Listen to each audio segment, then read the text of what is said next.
భక్తిహీనుల్ని పట్టించుకోవద్దు. వాడి బతుకంతా ఎదుటోళ్ళని ఎగతాళి చేసుకుంటా బతకటమే.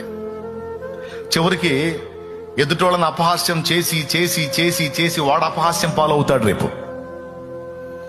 కాబట్టి నిన్ను అపహాస్యం చేసే భక్తిహీనుల్ని, అరే ఎప్పుడో సంవత్సరానికి దేవుడా గీవుడా అంటే సరిపోయింది కానీ ఏమిటో వారం వారం పోయి చర్చి అని చెప్పి పోయి టైం అంతా ఆడదాగలు పెడుతున్నాడు.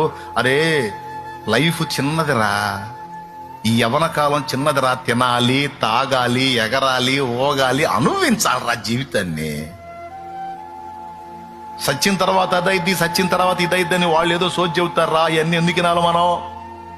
లైఫ్ రా, ఎంజాయ్ చేయాలరా అని సోది సమాధానాలు చెప్తాడు, సోది మాటలు చెప్తాడు. ఆడి మాటలు విన్నాము మనం?